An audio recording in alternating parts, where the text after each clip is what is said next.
You're listening to a 3CR podcast created in the studios of independent community radio station 3CR in Melbourne, Australia. For more information, go to allthews.3cr.org.au. 3CR is about community, and we welcome your participation at the station. 3CR is open to a wide diversity of volunteers and is a great way to connect with Melbourne's activist community. Have you ever thought about volunteering, doing a reception shift, getting a program on air? Training in radio skills or contributing to one of the station's committees. There are many ways to be involved at 3CR. To find out more, go to 3cr.org.au and get in touch.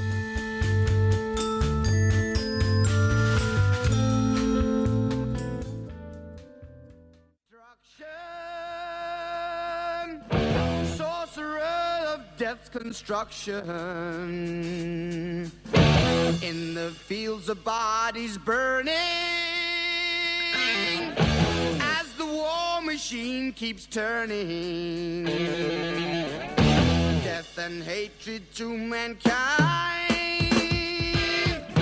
poisoning their brainwashed mind. Welcome to the Anarchist World This Week, broadcast across Australia on the National Community Radio Satellite. Listen to the Anarchist World This Week, Australia's sacred cow slaughterhouse. Listen to analysis of local, national, international events. Listen to analysis you'll never hear anywhere else.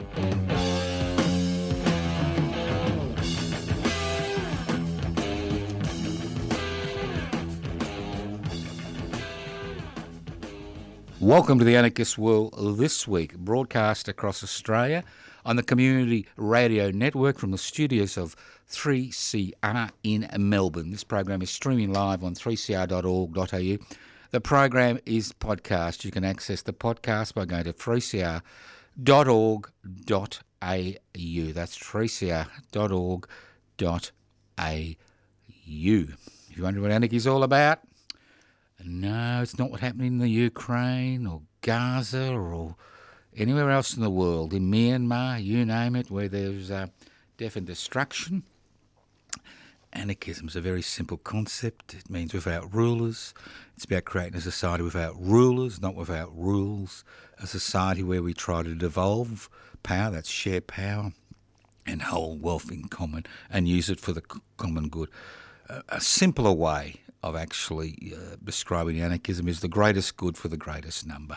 Very simple. So how do you get the greatest good for the greatest number?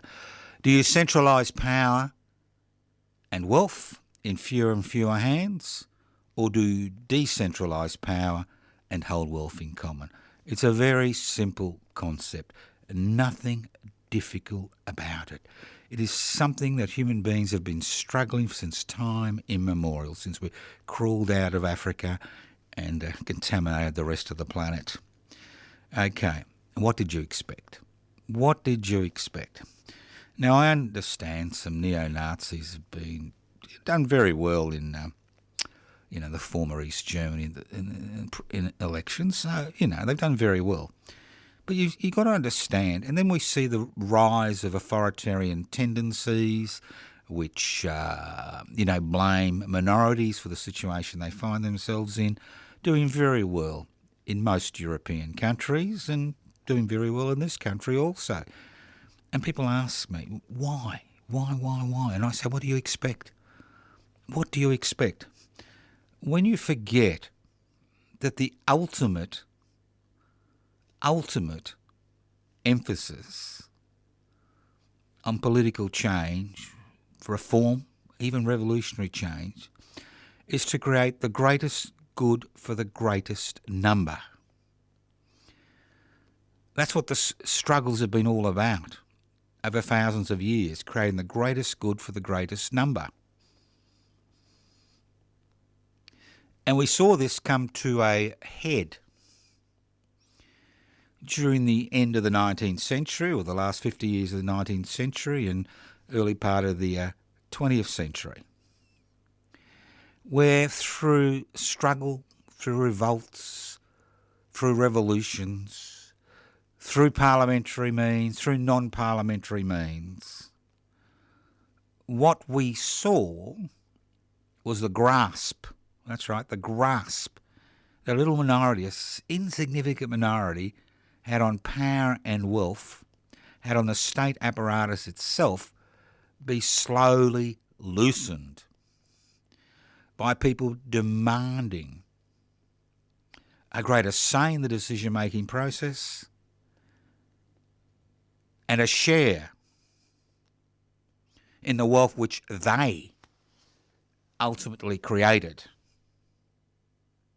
That's what that period was all about. We saw the introduction of parliamentary reforms, the introduction of parliamentary democracy, especially in the European theatre and in Australia.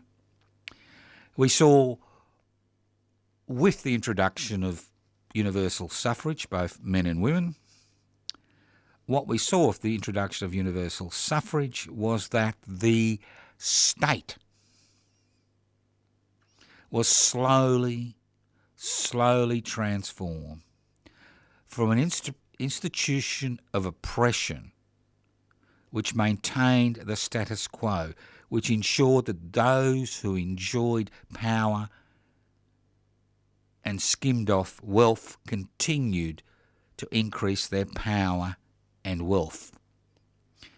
And we saw that the state had to begin to take some notice of people and their demands.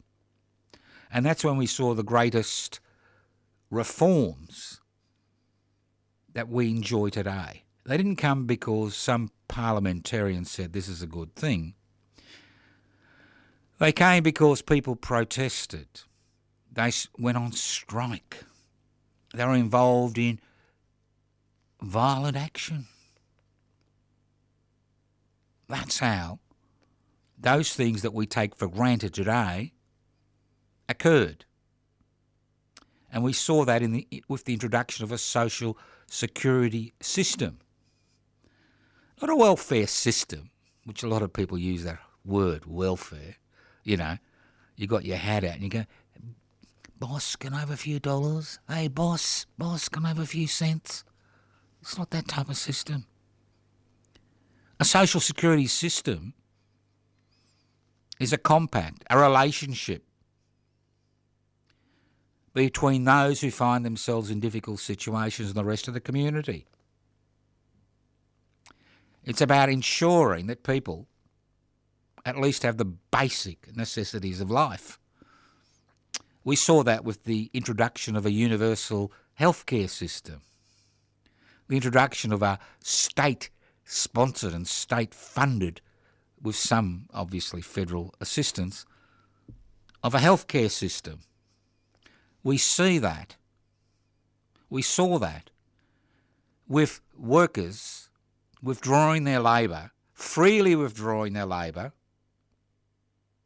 creating enough momentum to change workplace relationships to ensure there were things like minimum hours of work, to ensure you got a decent pay for a decent day's work, to ensure that you had some rights at work. So what's happened? Why do we see the rise and rise and rise and rise and rise of authoritarian tendencies within society?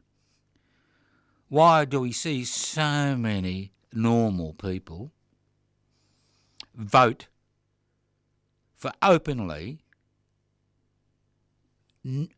authoritarian, even Nazi regimes? And the answer is simple, but nobody talks about it. It's so simple. Even somebody with my limited intellect, my limited understanding of the world, can grasp. It's just so simple.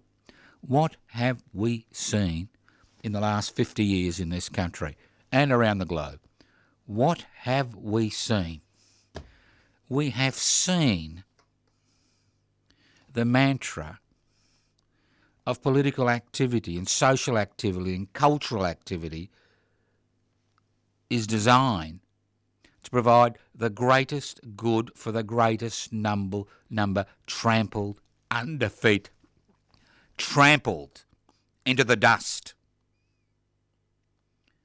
through a series of changes which have ensured that a greater number of people become disenfranchised from the very system that supposedly they need to participate in to elect representatives to look after their interests.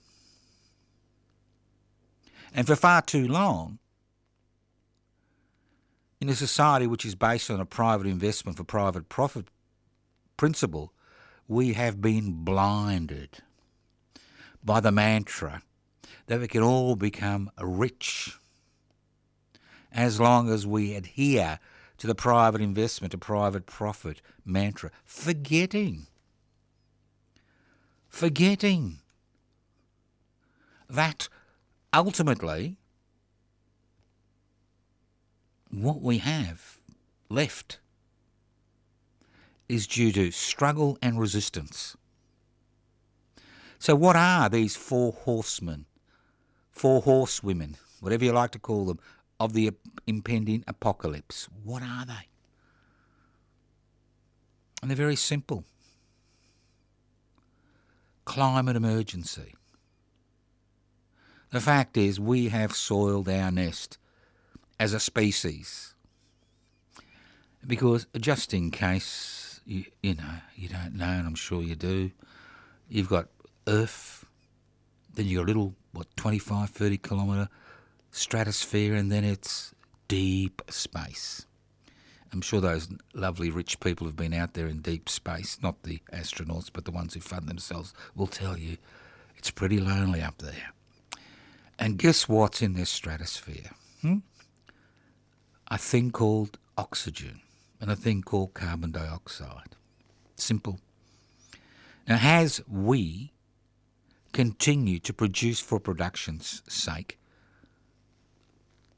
we find ourselves in difficulty. Such a difficulty that our very existence begins to become in question.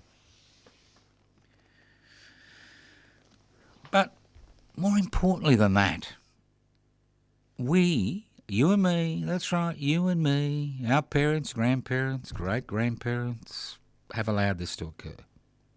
We have allowed this to occur because we believe in the great mantra that private investment for private profit is the only way that human beings can function or even survive.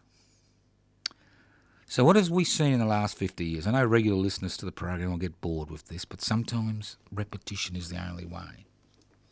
We've seen privatisation. Why were public utilities created in the first place? Like the Australian Serum Laboratories in 1911.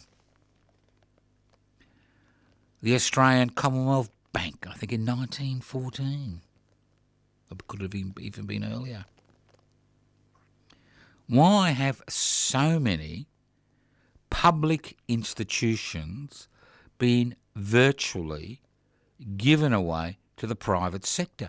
Public institutions were created in the first place by the blood, sweat and tears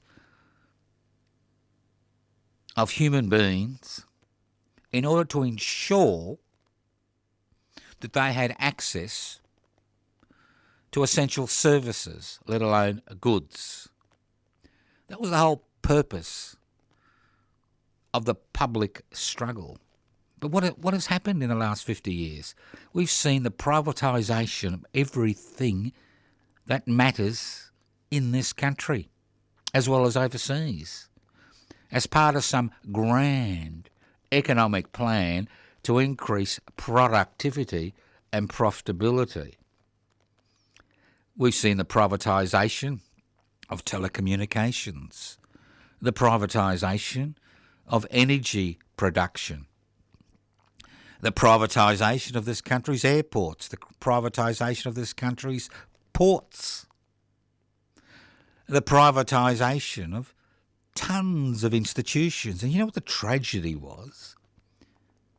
Many of these institutions that have been given away for a peppercorn price or a fire sale actually created profits which went back into the Treasury to assist us to access basic necessities. Every day we see privatisation, and Victoria seems to be at the helm, the state where I, broadcasting songs, to see him at the helm of the privatisation revolution. I've seen the privatisation of, we're even talking about the titles office, the privatisation of Melbourne Port, the privatisation, you name it, privatisation birth, deaths and marriages. So the whole purpose of public institutions was to cross-subsidise services so that everybody could enjoy essential services at a reasonable price. So privatisation is one of those horsemen and women of the apocalypse. Then we had corporatisation. Big words. These are big words, but simple meanings. What's corporatisation? I'll give you an example. 10 years ago, approximately 40% of Australians were employed by micro and small business. Today, in 2024, only about 30% of Australians are employed in micro and small business. That does not mean that we no longer need those goods and services. What it means is that corporations have taken over that sector of the economy. And when you corporatise the economy, you increase social dislocation. You make work difficult. And what do I mean by work difficult? There is no security. And if you have the misfortune of having to enter some mega capitalist metropolis over the next week or so, have a look around you, have a look at the signs. You'll find that 90% are corporate logos because they dominate the marketplace. And to make matters worse, we now see the growth of a new disease, agencies. Remember the old days when you could actually look for work because you had a particular skills, you put yourself out there? Today, governments at the state and federal level will only employ people who are employees of an agency. And we're seeing critical workers being squeezed out of what's left of the public service because agencies have now become the midwives of the corporatisation of small business. See, in this country, unlike many European countries, there is no protection for small business from corporatisation. There's no protection from a shopping strip, from the creation of a mega metropolis. And what this does, it increases economic insecurity in the community. And going back to privatisation, the most evil, and it is evil, the most evil thing that has occurred in this country in the last 40 to 50 years is the privatisation of public housing, especially in the state of Victoria where I live, where successive Labor governments have done everything they can to privatise public housing. And no wonder we now have a private sector which has no competition. And I'll speak of that in a minute. Then you've got globalisation. Very simple concept. You want a cheap T-shirt?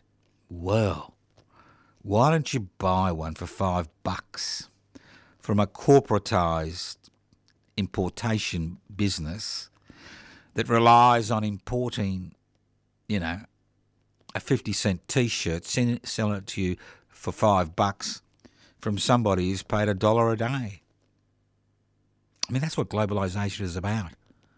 Every time you ring up a call centre, and that call centre is somewhere else out of this country, well, that's what it's about. That's what globalisation is about. You maximise profits by withdrawing your services from this continent, placing it on another continent where wages are minimal and trade unions non-existent. Then you've got deregulation. There's a difference between regulation and bureaucracy. All right? A big difference between regulation and bureaucracy.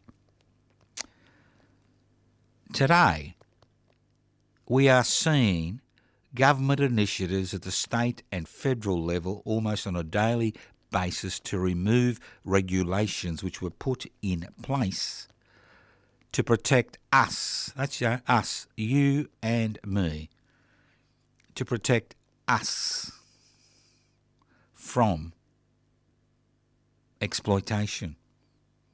When they talk about cutting green tape, that means removing inhibitions to business to destroy the environment in order to maximise profits for a shrinking number of corporations. When they talk about cutting red tape, they're talking about removing protections in workplaces which have been won through struggle, in order to allow business to get on with its job of increasing profits for each major shareholders, irrespective of the human, social and environmental costs. So as a population, that's right, you and me, well, I take the blame. Well, you may not, but I will take the blame. We have allowed the corporatisation, globalisation, privatisation, deregulation model to dominate every aspect of our existence. Think about it. Gaza. What an extraordinary situation in the 21st century. The carnage continues. What an extraordinary situation. We have a war criminal who's the head of the Israeli state doing everything he can to ensure that he remains in power so he's not prosecuted by his own people as well as the International Criminal Court. I mean, the history of tyrants is a history of their downfall. And finally, for various reasons which have little to do with Palestinian rights, an increasing number of people in the state of Israel are beginning to question the tactics which are leading to the deaths of more and more of their hostages in Gaza. Almost 11 months after October the 7th, we continue to see the Israeli military not being able to pacify, in inverted commas, pacify an area half the size of Melbourne, Gaza. We continue to see the mortality rates increase. What can I say? We continue to see the impotence of the United Nations. We continue to see the intrinsic involvement of the United States of America in the carnage through its military support for the Israeli military. But ultimately, ultimately we will find that this situation will come to an end. And it'll come to an end because of the revulsion which has been felt by so many people regarding the carnage in Gaza. It's not a war. It's slaughter. At least in the Ukraine, both sides, have missiles and weapons and tanks and armed forces. That's a war. This is carnage. It's nothing more than slaughter. Listen to The Anarchist World this week, broadcast across Australia via the Community Radio Network. Look, look, at my age, there's a lot of sad news around. And it's because a lot of the people you've met, have known, courageous people, strong people, die. I mean, it's what happens to us, doesn't it? As human beings, we die. Where we go? Well, I think we go. I don't think we go anywhere, but a lot of people think you go to a better place, and I hope they're right. Not that I expect to be going to a better place. But I'd just like to announce the death and say a few words about Peter Bonar from Yarraville in Melbourne, a member of public interest before corporate interests, a great supporter of Palestinian independence, although he had been born in 1944, although he was terminally ill. He took part in the protests every Sunday in Melbourne regarding Palestinian independence, almost to the day he was taken to hospital to die.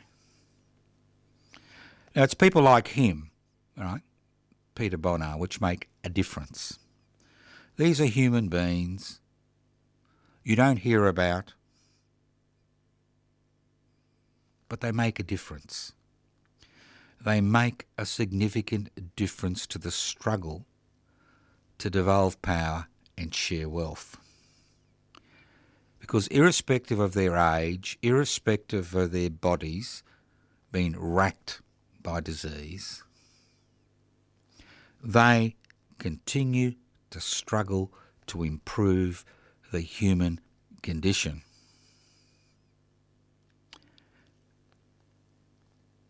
And I'd like to pay my respects to Peter Bonar and condolences to his friends and families for a man who lived a principled life, an ethical life, a moral life, who did what he could to improve the human situation. And that's the key. Not everybody's a hero. Not everybody's got the same abilities. But we all have the capacity to make a difference by looking outside our immediate circle of friends and families. Because ultimately, we are part of the human race. I mean, when I was younger, I used to cut people open, not as a, in a medical sense.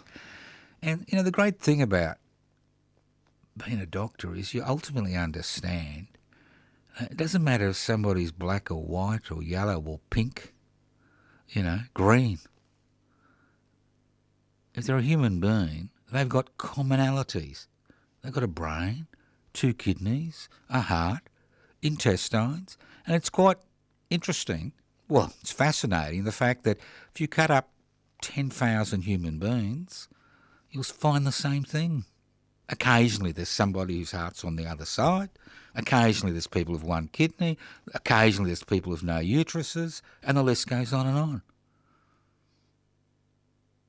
And the thing is, when it comes to the language they speak, the clothes they wear, the religion they pursue or the religion they don't pursue, their gender orientation, their sexuality, we're all human beings. And that's what we need to remember. When we have forces in our society which are growing exponentially, and they're growing exponentially because the institutions and politicians that we have supported for so long have continued to promote the interests of an insignificant minority against the interests of the majority. So what do you think happens when you have governments which promote and legislate for privatisation and globalisation and corporatisation and deregulation, who forget about the majority of people? What do you think happens in those situations? People feel under pressure.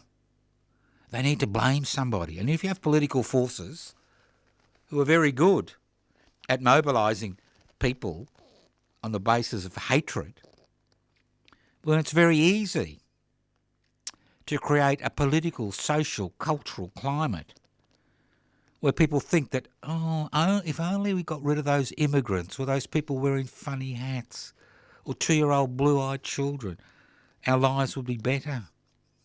Maybe that's what we did in the Middle Ages, but I mean, I think after the period of Enlightenment, we're a little bit more advanced, or are we?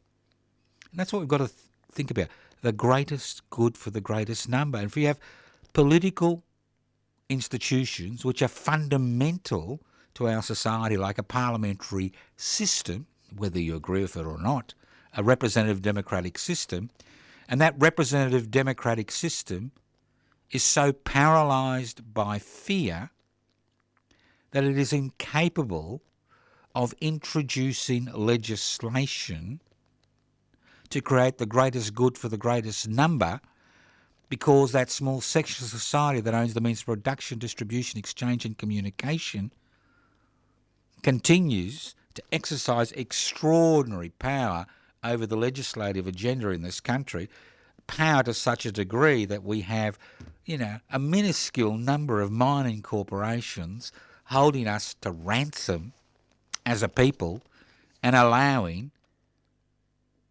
profits to flow, profits from resources which belong to First Nations and us, into the hands of a shrinking number of major shareholders.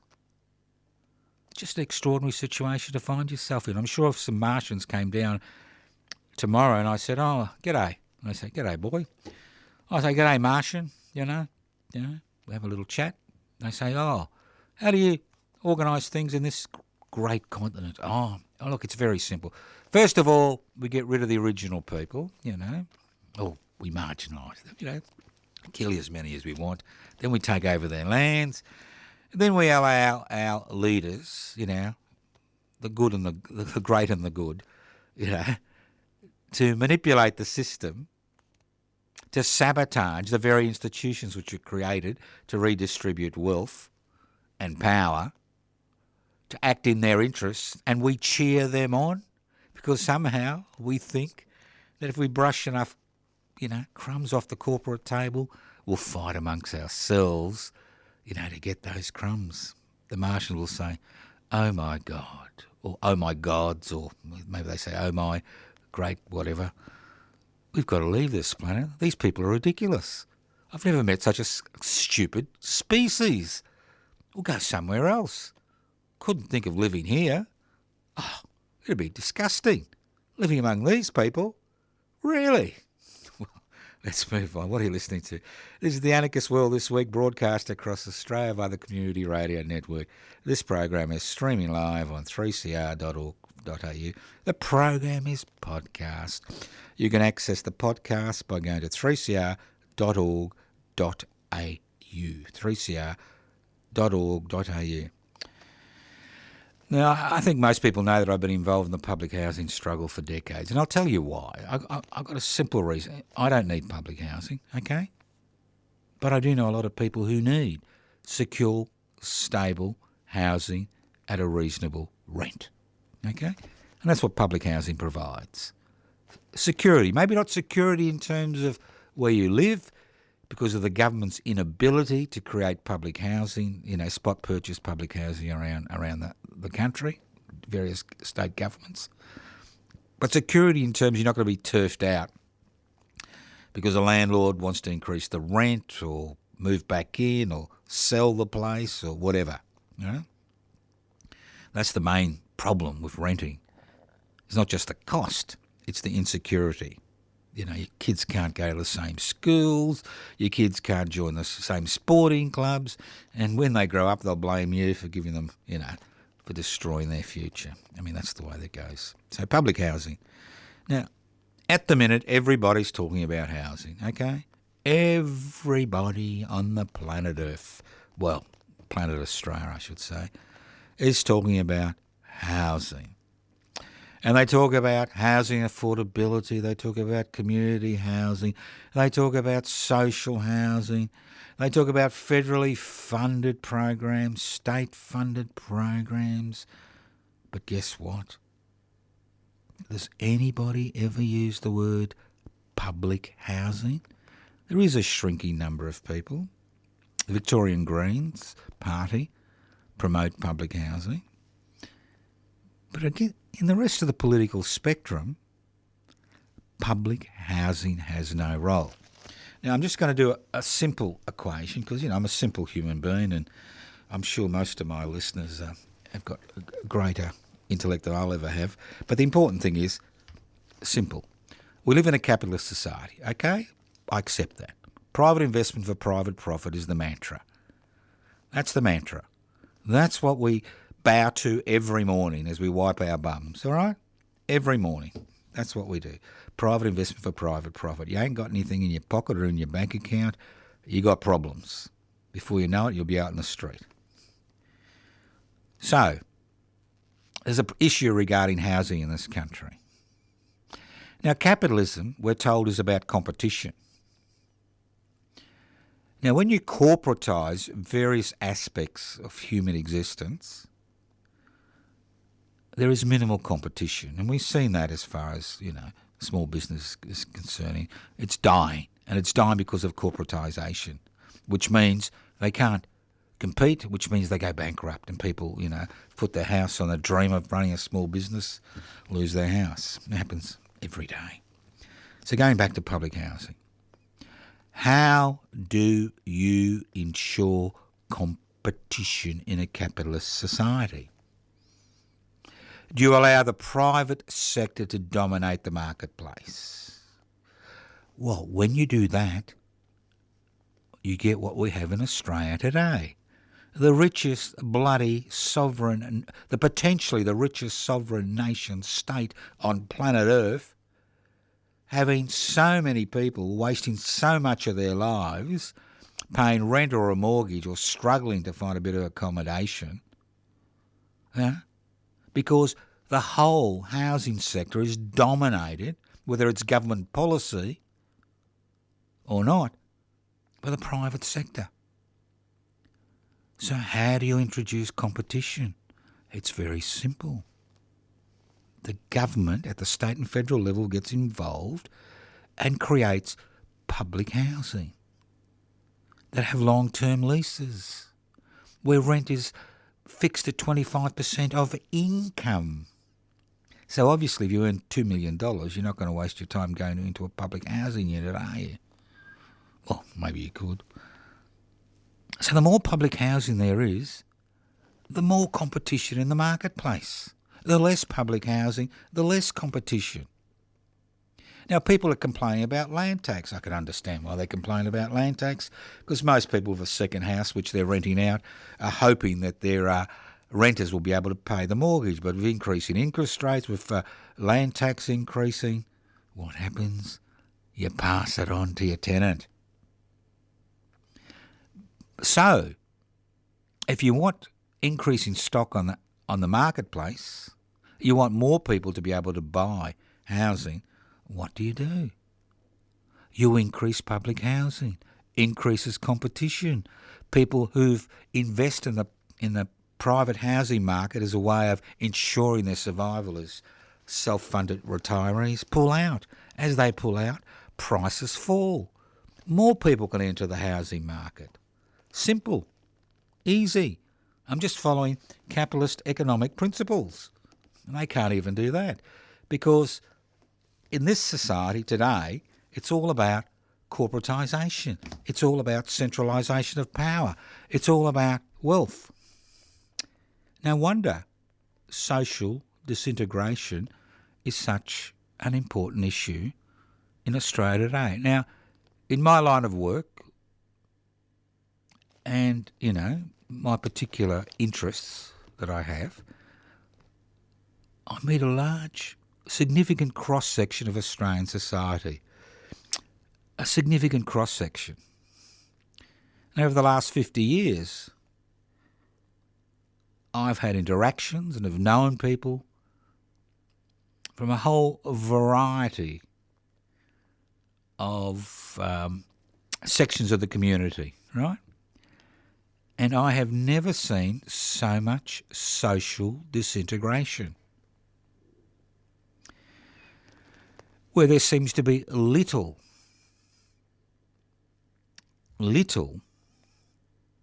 real interaction outside a virtual world where people live in silos, speaking, in inverted commas, to the people with the same ideas. I've never seen a more divided community. And when you have a community that is divided, what happens is that we start to think of each other as enemies. The granny is the enemy. The farmer is the enemy. The man across the woman and the man is the enemy. So you get this thinking that permeates society, and this is the very fertiliser. It is a fertiliser that is needed to actually promote authoritarian solutions in society, whether authoritarian solutions from the dysfunctional left or authoritarian solutions from the dysfunctional right. We see increase in authoritarian ideology. And what that means is that we create divisions in this society which are very hard to overcome because we see each other in terms of our differences, not of what the commonality, the common features we enjoy. And I'm not talking about the fact we've got a heart and 2 kidneys and a liver. The common features we enjoy as members of this society. Now, people ask me all the time, Joe, are you left or right? I say, yeah, I've got a left foot and I've got a right foot and a left hand and a right hand. I'm fortunate I've got 2 hands and 2 feet. Well, no, they said, are you left or right? And I say, well, I'm neither. I think left and right, horrible terms. Terms which should be, put back to the French Revolution. When I think of struggle, I think of struggle in terms of power and wealth. I don't think about it in terms of left or right. The problem today is the dysfunctional left and the dysfunctional right continue to fight each other on parameters which have very little to do with power and wealth. Now, a capitalist society is able to incorporate any particular identity as long as it doesn't challenge the economic status quo. So obviously people involved in identity politics do understand that it's important they struggle in order to resolve their own marginalisation and exploitation in society. But in many regards, those freedoms which are won really have minimal impact on those who exercise power and on government. I mean, marriage equality came through because of a plebiscite. The world hasn't fallen apart. It really hasn't changed. Well, for Australians anyway. So what I say is I'm neither left nor right, because I think that terms which no longer have any relevance. When I look at a struggle, I look at it in two ways. One, does it centralise power in fewer and fewer hands? For example, can you really equate the Chinese Communist Party with some type of left-wing ideology? You can't. You can't. They're about centralising power in a central executive and then using the state apparatus to ensure they remain in power. Can you equate the dysfunctional right-wing movements which are growing around the world with the sharing, devolution, sharing of power? No. It's about creating an authoritarian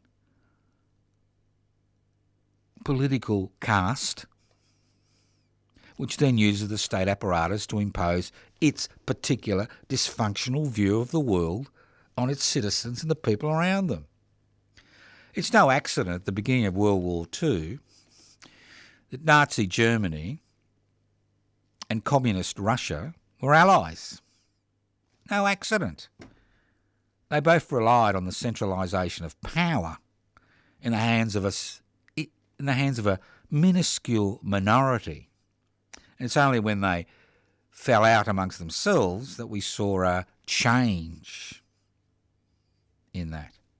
And when you look at around the world and you look at so-called dysfunctional right-wing governments and dysfunctional left-wing governments, it's all about power, centralising power. Look at Israel today in 2024.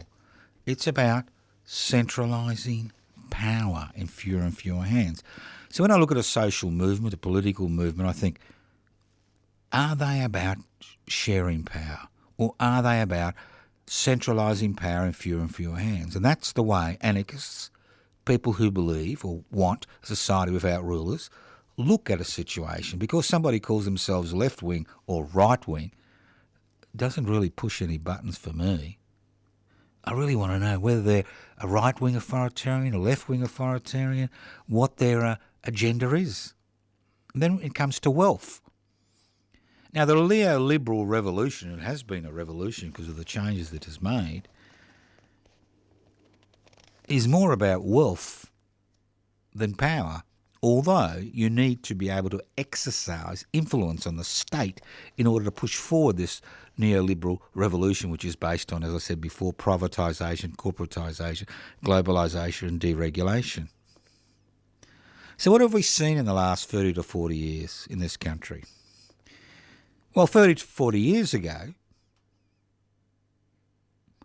if you're an investor and you invested $1 in a successful business, you'd be expected to get a 30% return on for every dollar invested on your return.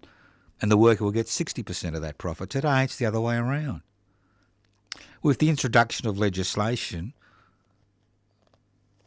which have left the so-called disruptive economy, the Uber economy, alone, what we've seen is an increase in insecurity, an increase in despair, to be brutally honest, in our society. So, it's very easy to criticise, isn't it? It's very easy to criticise. It's a bit more difficult to create something which will last and which will act as an oppositional force to the current tendencies authoritarian tendencies and tendencies to concentrate wealth in fewer and fewer hands we see today. And the first step, as George Orwell used to say, telling the truth is a revolutionary act, is to tell the truth. That's the first step. The next step is if you're angry, there is no point being angry. I'm angry every day and all I get is a bloody headache. There's no point being angry. There's no point throwing a brick at the television set or throwing your laptop out of the window or isolating yourself from the world because it's too horrible to worry about. The fact is, every significant social, cultural, revolutionary movement that has occurred in the history of the human race has started with a few individuals questioning what is deemed to be gospel. And it's not gospel that the only way we, as a race, as a people, can function is through a private investment for private profit model. It is a model which creates so much despair and insecurity and pain in society. Maybe we've got a few more gadgets to play with. We can walk down the footpath and look at our mobile phones as we get hit by a car when we cross the street. Maybe we can watch 176 television stations and listen to all the podcasts you like about the great celebrities in our lives. But it's pathetic, really, when you think about it. So ultimately, the first thing is look at the situation you find ourselves in. And then if you can sit back and be rational about the fact that you can't send your kids, you can't get the things you want for your kids because of the current political situation, because parliamentary democracy has been usurped by this small section of society that owns the means of production, distribution, exchange and communication, maybe then you should look out for different organisations that are challenging the status quo. Not every organisation that challenges the status quo is going to be successful. But the way to resist is to challenge the status quo. I'm the registered officer for an organisation called Public Interest Before Corporate Interest. I mean, the words say it, public interest before corporate interest. The interests of the many before the interests of the few. So, if you're interested in that organisation, you can look it up on your website, Public Interest Before Corporate Interest. You can join online. Now, there are many other organisations which are involved in struggles against the institutional framework we find ourselves in, an institutional framework which makes us all slaves. And just to give you one last example, look, there's been blackouts in Tasmania and Victoria, right, because of winds, and a lot of people haven't had power, which is not good. I've been in the same situation myself. Now, when we talk about hundreds of thousands of people without power in Victoria, and then we look at the fragmentation of the energy grid, where different private corporations own bits of the energy grid, and then you hear there are a miserable 300 Ausnet workers out there to try to fix all the damage, you begin to understand how privatisation really hasn't helped anybody. But these are little things you need to look at. So I encourage you to question authority. And not only question authority, but look around for organisations, communities, people who are questioning it in a way that undermines their authority. Thank you for listening to The Anarchist World this week, broadcast courtesy of the Community Radio Network. My name's Joseph Toscano. You can access the program by going to 3cr.org.au. That's Anarchist World this week. And as I said, it's not about chaos.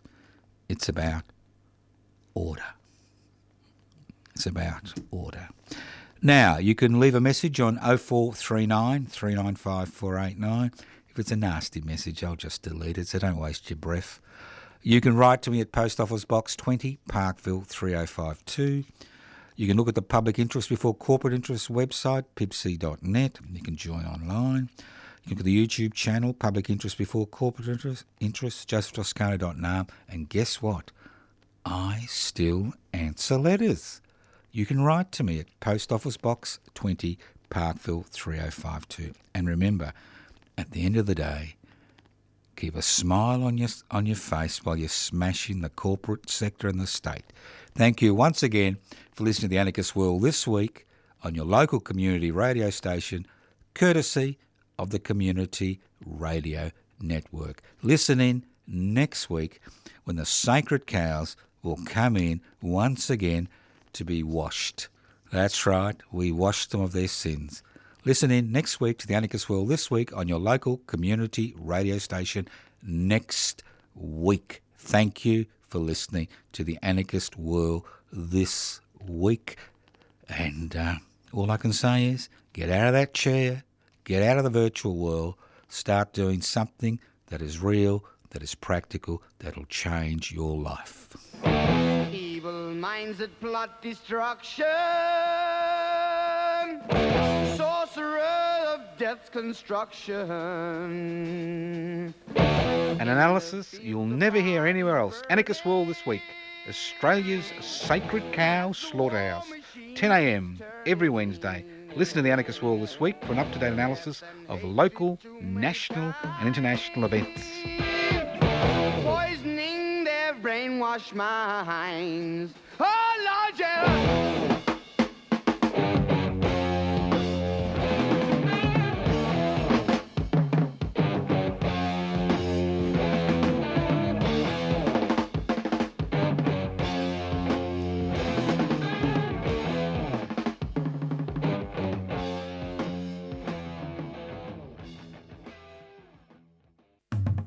Public transport's great.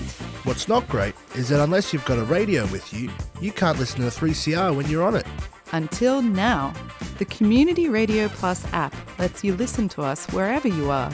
Get on board and search Community Radio Plus wherever you get your apps. Time's on my mind when I had you by my side. Am I thinking loud? Do I want you around? You've been listening to a 3CR podcast produced in the studios of independent community radio station 3CR in Melbourne, Australia. For more information, go to allthews.3cr.org.au.